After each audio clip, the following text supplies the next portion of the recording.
சிவகார்த்திகேயனின் பராசக்தி படம் நாளை மறுநாள் வெளியாக உள்ள நிலையில் பொள்ளாச்சி ஹிந்தி எதிர்ப்பு புரட்சி போராட்டம் தற்போது பெருமளவில் கவனம் பெற்றுள்ளது. சுதா கொங்கரா இயக்கத்தில் சிவகார்த்திகேயன் உள்ளிட்டோர் நடிப்பில் உருவாகியுள்ளது பராசக்தி திரைப்படம். ஹிந்தி திணிப்புக்கு எதிராக தமிழ்நாடு வெகுண்டெழுந்த மொழிப்போரின் கதைக்களத்தில் பொங்கல் ரிலீஸாக பராசக்தி வர உள்ளது. பெரும் வரலாற்றையும் உலகிலேயே ஒரு மொழிக்காக நூற்றுக்கணக்கானோர் உயிர் நீத்த போராட்டமாகவும் கருதப்படும் தமிழ்நாடு மொழிப்போரில் பொள்ளாச்சிக்கு தனி இடம் உண்டு.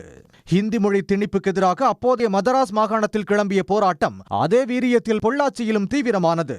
1965 பிப்ரவரி 12 பொள்ளாச்சி டவுன் பகுதியில் உள்ள தபால் அலுவலகம் முன்பு எழுதப்பட்டிருந்த ஹிந்தி வாசகம் கருப்பு மையிட்டு அழிக்கப்பட்டது. அப்போது போலீசார் துப்பாக்கிச் சூட்டில் பள்ளி மாணவன் கொல்லப்பட்டதும் போராட்டம் தீவிரமானது. ஹிந்தி பிரச்சார சபை அடித்து நொறுக்கப்பட்டு பற்றி எரிந்தது.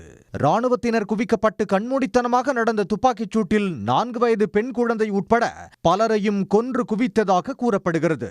நகராட்சி பெண்கள் மேல்நிலைப் பள்ளியிலும் தன்னுடைய போராட்டத்தை நடத்திக்கிறாங்க. இப்படி பொள்ளாச்சி பகுதியில் முற்றிலும் நல்லப்பா திரையரங்கம், செல்லம் திரையரங்கம் இந்த பகுதியில் துப்பாக்கி சூடு நடத்திக்கிறாங்க.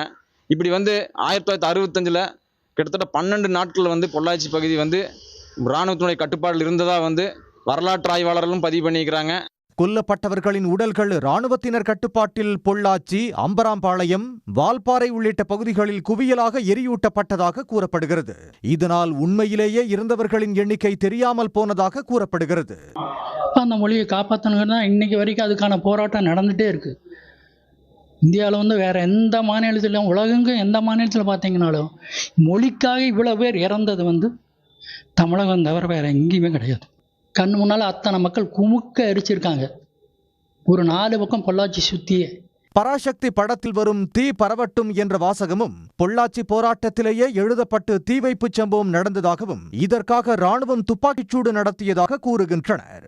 தமிழ் மொழிப்போர் சுவடுகளில் பொள்ளாச்சி மண்ணின் பங்கு ஆணித்தரமாக பதிந்து இன்றும் வரலாற்றில் அனைவரையும் திரும்பி பார்க்க வைக்கும் தியாகத்துடன் உள்ளது. சன் நியூஸுக்காக செய்தியாளர் சபீனா. உடனுக்குடன் செய்திகளை தெரிந்து கொள்ள சன் நியூஸ் பெல் ஐகானை கிளிக் பண்ணுங்க.